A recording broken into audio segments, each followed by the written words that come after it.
ADGPക്ക് എതിരായ വിജിലൻസ് അന്വേഷണത്തിൽ അന്വേഷണ പുരോഗതി റിപ്പോർട്ട് ഹാജരാക്കണം എന്ന് കോടതി. ഡിസംബർ 12 റിപ്പോർട്ട് സമർപ്പിക്കണമെന്ന് തിരുവനന്തപുരം വിജിലൻസ് കോടതിയുടെ നിർദ്ദേശം. അതേസമയം ADGP MR അജിത് കുമാർ ഉൾപ്പെട്ട വിവാദത്തിൽ DGPയുടെ റിപ്പോർട്ട് ഇന്നോ നാളെയോ സർക്കാരിന് കൈമാറും. മരമുറി, ഫോൺ ചോർത്തൽ, മാമി തിരോധാനം, RSS നേതാക്കളുമായുള്ള വിവാദ കൂടിക്കാഴ്ച ഉൾപ്പെടെയുള്ള വിഷയങ്ങളിലാകും DGPയുടെ റിപ്പോർട്ട്. അനന്തകൃഷ്ണൻ നൽകും വിവരങ്ങൾ. അനന്തൻ, ഈ കേസ് കോടതിയുടെ പരിഗണനയിലേക്ക് വരുമ്പോൾ എന്താണ് കോടതി ആവശ്യപ്പെടുന്നത്? ഒപ്പം ഈ അന്വേഷണ റിപ്പോർട്ട് സംബന്ധിച്ച് എവിടെ വരെ എത്തിയെന്ന കാര്യത്തിൽ എന്താണ് നമുക്ക് ലഭിക്കുന്ന സൂചനകൾ?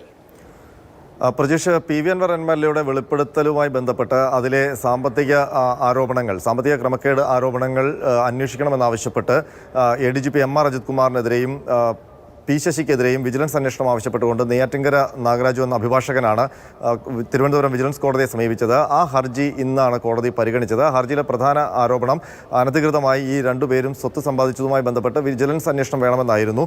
ഈ ഹർജി പരിഗണിക്കുമ്പോഴാണ് വിജിലൻസ് കോടതി വിജിലൻസിനോട് ഈ കേസ് അന്വേഷിക്കുന്നതുമായി ബന്ധപ്പെട്ട വിശദാംശങ്ങൾ ചോദിച്ചത്. അപ്പോൾ വിജിലൻസ് നൽകിയ മറുപടി, നിലവിൽ ADGP MR അജിത് കുമാറിനെതിരെ ഒരു വിജിലൻസ് എൻക്വയറി നടന്നുകൊണ്ടിരിക്കുന്നുണ്ട്, അത് സമാനമായ പരാതിയിൽ തന്നെയാണ് എന്ന് പറഞ്ഞത്. അപ്പോഴാണ് കോടതി ആ വിജിലൻസ് എൻക്വയറിയുടെ അന്വേഷണ പുരോഗതി റിപ്പോർട്ട് കോടതിയിൽ സമർപ്പിക്കാൻ നിർദ്ദേശിച്ചിരിക്കുന്നത്. ഡിസംബർ 12 അന്വേഷണ പുരോഗതി റിപ്പോർട്ട് സമർപ്പിക്കാനാണ് നിർദ്ദേശം വിജിലൻസ് കോടതിയുടെ. ഏതായാലും ആ ഹർജിയുമായി ബന്ധപ്പെട്ട് ആ വിജിലൻസ് കേസുമായി ബന്ധപ്പെട്ട് എന്തെങ്കിലും തുടങ്ങിയിട്ടുണ്ടോ?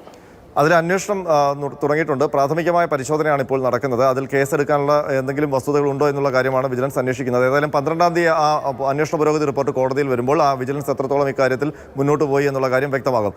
ഈ കേസുമായി അല്ലെങ്കിൽ ഈ വിഷയവുമായി ബന്ധപ്പെട്ട് മറ്റൊരു നടപടിയുള്ളത്, പായിച്ചറ നവാസ് എന്ന പൊതുപ്രവർത്തകൻ DGPയെ സമീപിച്ച് ഒരു പരാതി നൽകിയിട്ടുണ്ട്. ആ പരാതിയിലെ ആവശ്യം PV അൻവർ MLAക്കെതിരെ നിലമ്പൂരിൽ CPM പ്രവർത്തകർ ഒരു പ്രകടനം നടത്തിയിരുന്നു. ആ പ്രകടനത്തിൽ കൊലവിളി മുദ്രാവാക്യം നടത്തി. അതുമായി ബന്ധപ്പെട്ട് നിലമ്പൂർ പോലീസ് ഒരു കേസ് രജിസ്റ്റർ ചെയ്തിട്ടുണ്ട്.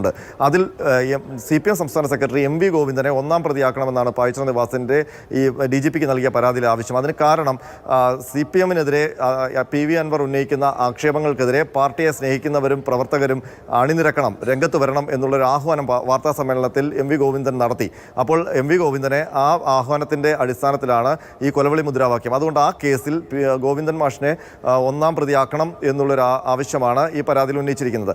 ഇതിനൊപ്പം നേരത്തെ ആദ്യഘട്ടത്തിൽ പ്രജീഷ് പറഞ്ഞതുപോലെ തന്നെ ഈ ADGPക്കെതിരായ വിവിധ തലത്തിലുള്ള അന്വേഷണം, ആ അന്വേഷണം DGPയാണ് നടത്തുന്നത്. ആ അന്വേഷണ റിപ്പോർട്ട് ഇന്നോ നാളെയോ മുഖ്യമന്ത്രിക്ക് സമർപ്പിക്കുമെന്നാണ് ഇപ്പോൾ അറിയുന്നത്. കാരണം 1 മാസത്തിനുള്ളിൽ അന്വേഷണം പൂർത്തിയാക്കാനായിരുന്നു മുഖ്യമന്ത്രി നൽകിയിരുന്ന നിർദ്ദേശം. അത് നാളെയോടെ അവസാനിക്കും. അപ്പോൾ ഇന്നോ നാളെയോ DGP ഈ PV അൻവറുമായി ബന്ധപ്പെട്ട് ഉന്നയിച്ചിട്ടുള്ള വെളിപ്പെടുത്തലുകൾ, അതിനൊപ്പം തന്നെ മാമി കേസുമായി ബന്ധപ്പെട്ട അന്വേഷണം, RSS നേതാക്കളെ സന്ദർശിച്ചത്, തൃശ്ശൂർ പൂരം കലക്കിയത്, ഈ വിഷയങ്ങളിലെല്ലാമുള്ള DGPയുടെ കണ്ടെത്തലുകൾ മുഖ്യമന്ത്രി അറിയിക്കും.